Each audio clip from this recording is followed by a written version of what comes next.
이 이야기는요, 코비에TV 구독자 에르브님의 제보 사연입니다.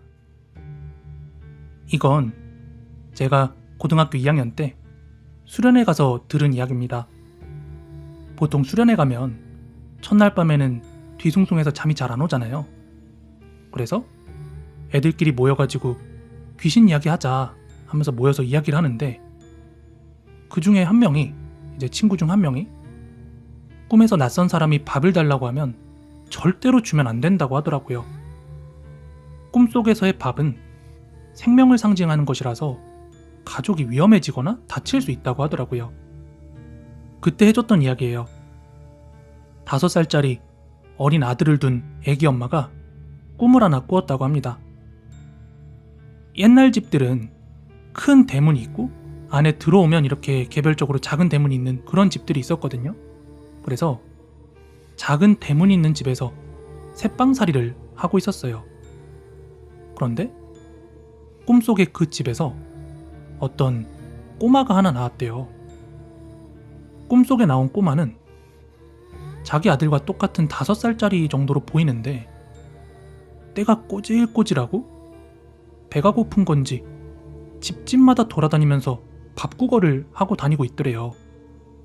그런데 여기저기 다 쫓겨나고 본인이 살고 있는 그 큰 집 대문 들어와서 한 집씩 이렇게 들리더랍니다. 그리고 첫 번째 집에서 밥을 구걸하니까, 아유, 재수없게 우리 집에서 밥 구걸하냐고, 얼른 꺼지라고 그렇게 쫓겨냈대요. 그리고 두 번째 집에서도, 아니 우리 먹을 것도 없는데 내가 너한테 어떻게 밥을 주냐, 저리 가라 하고 내쫓아버렸고, 그리고 이제 결국 마지막 집, 요 꿈의 당사자 집까지 와서 밥을 달라고 하니까 애가 너무 불쌍하더래요. 가뜩이나 자기 자식의 또래 아이니까. 그리고 마침 꿈에서 이 애기 엄마가 밥을 하고 있었는데, 자기 아들 밥 주려고 이렇게 퍼준 것을 조금 덜어가지고 입에다가 떠서 먹여줬대요. 그런데 그 꿈을 꾼 바로 다음 날이었나 그 다다음 날이었나, 그 집 5살짜리 아들이 그 높은 언덕길 계단에서 구르는 사고를 당했대요. 근데 근처에 어른들이라도 있었으면 빨리 깨워가지고 어떻게 조치를 했을 텐데, 하필이면 그때 지나다니는 사람들도 없어가지고 그대로 죽고 말았다고 합니다. 그 밥이라는 게 꿈에서 생명을 뜻하기 때문에 혹여나 모르는 사람이 밥 달라고 해서 가족들이 먹는 밥 나눠주고 그러면은 진짜로 가족들이 다치거나 죽을 수도 있다고 합니다. 그리고 또 다른 친구 한 명도 자기가 어릴 때 비슷한 꿈을 꾸었는데, 요즘은 쌀을 다 쌀통 같은 데 보관하는데 옛날에는 이렇게 장독에다 보관하는 집들이 있었거든요. 근데 그 쌀 보관하는 장독에 어떤 낯선 여자가 하얀 소복을 입고서는 막 쌀을 바가지째로 퍼가고 있더래요. 그래서 같이 살고 있던 할머니랑 엄마를 깨워서, 아, 저 낯선 여자가 쌀을 퍼가고 있다, 이렇게 어른들한테 이르려고 가고 있는데, 순간 그 여자가 도망가진 않겠지 하고 이렇게 쳐다본 순간 마주친 거예요. 그러자 그 여자의 얼굴은 이렇게 달걀 귀신처럼 아무것도 없더랍니다. 너무 놀래가지고 기절을 했다가 이제 그 꿈에서 깨게 된 거예요. 그러니까 기절은 꿈속에서 기절을 한 거고 일어난 건 현실인 거죠. 그래서 이제 그 꿈을 현실에서 할머니한테 이야기하니까 꿈 내용을 곰곰이 듣던 할머니께서 갑자기 얼굴 표정이 싹 굳으시면서, 아이고, 인서가 어쩜 꿔도 그런 꿈을 꾸냐, 내가 이제 죽는가 보네, 아이고 어쩌면 좋나 하고 눈물 뚝뚝 흘리면서 우시더래요. 그런데 정말로 얼마 안 가서 할머니가 돌아가셨다고 합니다. 이 쌀도 꿈속에서는 생명을 뜻하고, 더군다나 소복 입고 나오는 여자는 흉몽이라서 그런 꿈은 매우 위험하다고 합니다. 오늘 이 이야기를 하는 이유는 너무 충격적이게도 그날 저랑 한 방을 썼던 애들이 저 빼고 6명 전부 이 세상 사람이 아닙니다. 지금 제 나이가 72년생, 만으로 쉬운 둘인데 걔네들은 30, 40대에 전부 다 암으로 세상을 뜨거나 사고를 당했거나 지금은 아무도 없다는 것이 충격입니다.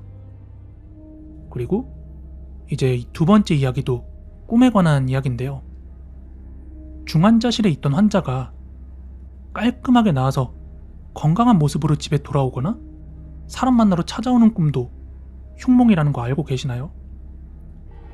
아는 지인이 아직까지도 뇌경색으로 2년 넘게 중환자실에 입원해 있는데요.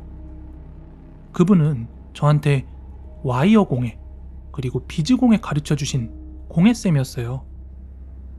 그분이랑의 인연도 20년이 넘는데 2년 전에 갑자기 쓰러지셔가지고 아직까지도 중환자실에 있습니다.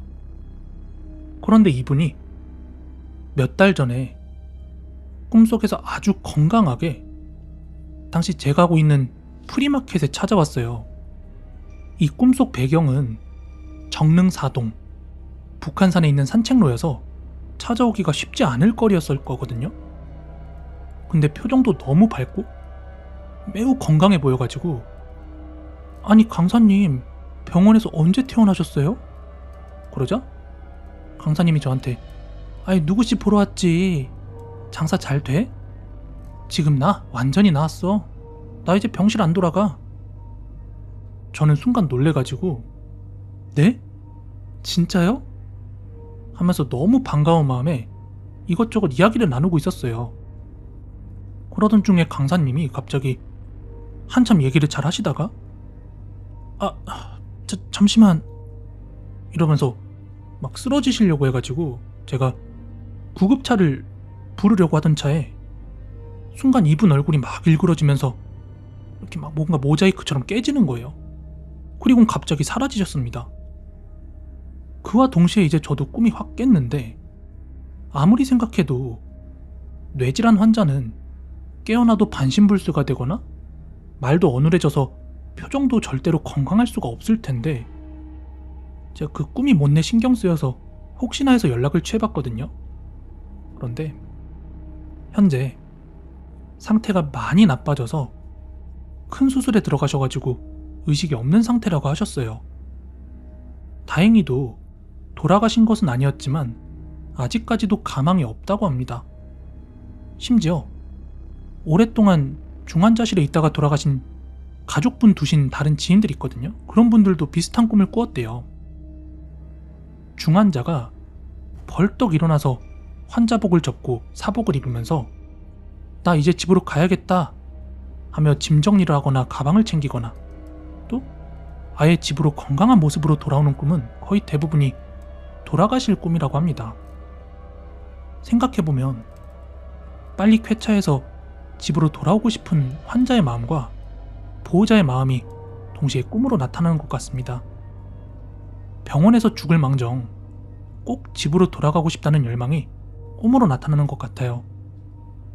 그 꿈 이후 아예 의식이 없는 강사님을 보면 지금도 마음이 너무 아픕니다.